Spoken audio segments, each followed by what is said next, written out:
அஸ்ஸலாமு அலைக்கும். நான் உங்கள் ஷிஃபா குக்கிங்லேருந்து பேசுகிறேன். இன்றைக்கி நம்ம என்ன ரெசிபி பார்க்க போகிறோன்னா, ஒரு சூப்பரான தேங்காய் பால் ஜவ்வரிசி உருண்டை தான். வாங்க எப்படி செய்கிறதுன்னு பார்க்கலாம். இங்கே நான் மாவு ஜவ்வரிசி எடுத்து வச்சுருக்கேன். இந்த ரெசிபி மாவு ஜவ்வரிசியில் தான் செய்யணும். இந்த மாவு ஜவ்வரிசியில் லேசான சுடுதண்ணி, அதாவது ரொம்ப ஹீட் இருக்கக்கூடாது, ரொம்ப மாறி இல்லாமல் ஓரளவுக்கு கை பொறுக்கிற அளவுக்கான சுடுதண்ணியை இப்போ இந்த ஜவ்வரிசியில் ஊற்றி ஊற வச்சுக்கிடலாம். பார்த்தீங்களா, ஜவ்வரிசி போக ஒரு 1/4 இன்ச் மேலே எக்ஸ்ட்ரா இருக்கிற அளவுக்கு தண்ணி ஊற்றிக்கோங்க. பதம் கரெக்டாக இருக்கும்.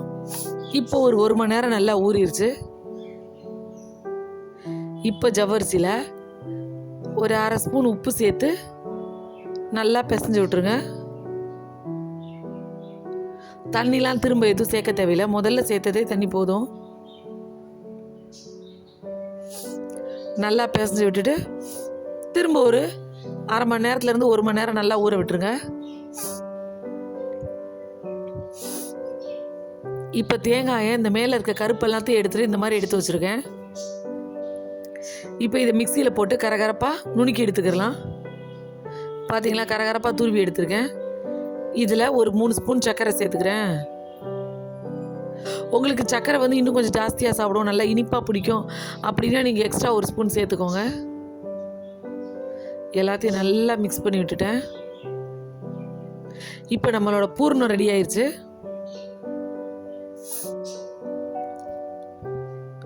இப்போ ஜவ்வரிசி ஒரு 1 மணி நேரம் கழித்து திறந்து பார்க்குறேன்.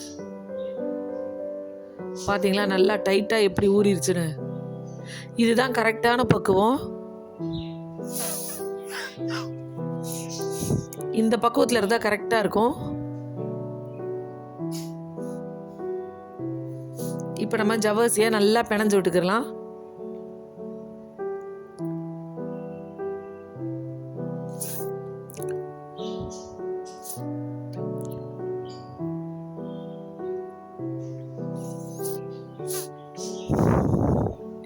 இது பிணைய ஆரம்பிக்கிறதுக்கு முன்னாடியே ஒரு தேங்காயை அரைச்சி கட்டி பால் மட்டும் எடுத்து தனியாக வச்சுக்கோங்க. பார்த்தீங்களா, ஜவ்வரிசி நல்லா ஊறி இருக்கு.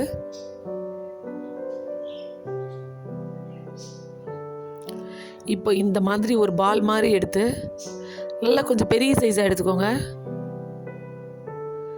கையில் இந்த மாதிரி ஃப்ளாட்டாக தட்டிக்கோங்க.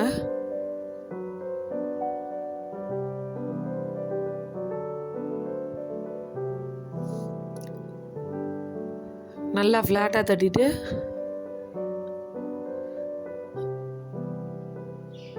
நடுவில் அந்த பூரணத்தை எடுத்து வச்சு, அதாவது அந்த தேங்காய் ஸ்டஃபிங்கை உள்ளே வச்சு அப்படியே அதை மடித்து அப்படியே கவர் பண்ணிடுங்க. உங்களுக்கு வெள்ளை சக்கரை வேணாம் அப்படின்னா நீங்கள் நாட்டு சக்கரை கூட சேர்த்துக்கலாம். அப்படி ஃபுல்லாக டைட்டாக பால் மாதிரி ஆக்கி ரெடி பண்ணி எடுத்து வச்சுருங்க.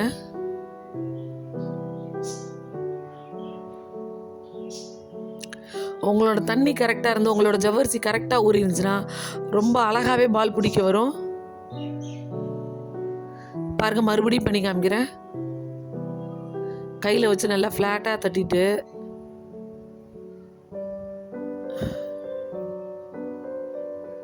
நடுவில் அந்த தேங்காய் பூரணத்தை வச்சு அப்படியே நம்ம மடக்கு பூரி மடித்த மாதிரி அப்படியே நடுவில் அந்த பூரணத்தை உள்ளே வச்சு அப்படியே மடிச்சிருங்க.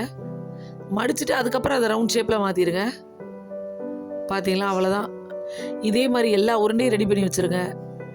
இங்கே நான் இட்லி சட்டியில் தண்ணி கொதிக்க வச்சுருக்கேன். ஒரு தட்டில் கொஞ்சம் லேசாக எண்ணெயை தடவி வச்சுருக்கேன். அப்போ தான் ஜவ்வரிசி கொஞ்சம் ஒட்டாமல் வரும் வேக வைக்கும் போது. பார்த்தீங்களா, அப்படியே மடிச்சுட்டு அப்படியே ஒரு பால் மாதிரி ஆக்கிடலாம். இப்போ எண்ணெய் தடவின இட்லி தட்டில் நான் எல்லா உருண்டையும் எடுத்து வச்சுக்கிறேன்.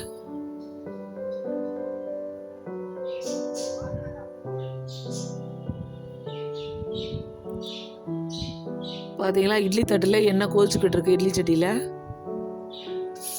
நல்லா தண்ணி கொதிக்குது.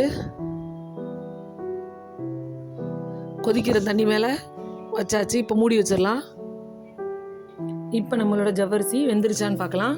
பார்த்தீங்களா, இப்போ கையில் லைட்டாக தண்ணியை தொட்டுட்டு அந்த மாதிரி ஜவ்வரிசி மேலே ப்ரெஸ் பண்ணிங்கன்னா ஒட்டவே செய்யாது. இப்போ அது வெந்துருச்சு. இப்போ இதை ஒரு கிண்ணத்தில் எடுத்து வச்சு மேலே திக்கான தேங்காய் பாலை ஊற்றி கொஞ்சமாக பாதாமை கட் பண்ணி போட்டு இப்போ இதை நம்ம சாப்பிட ஆரம்பிக்கலாம். இதை நீங்கள் இப்படியேவும் சாப்பிடலாம், இல்லை நல்லா ஃப்ரிட்ஜில் வச்சு ஜில்லுன்னு சாப்பிடலாம். என்னோட இந்த ரெசிபி உங்களுக்கு பிடிச்சிருந்துச்சுன்னா என்னோட சேனலை லைக் பண்ணுங்கள், ஷேர் பண்ணுங்கள், சப்ஸ்கிரைப் பண்ணுங்கள். மறந்துடாமல் பெல் ஐக்கானை கிளிக் பண்ணுங்கள். சூப்பர். சப்ஸ்கிரைப் பண்ணுங்க. தேங்க்யூ.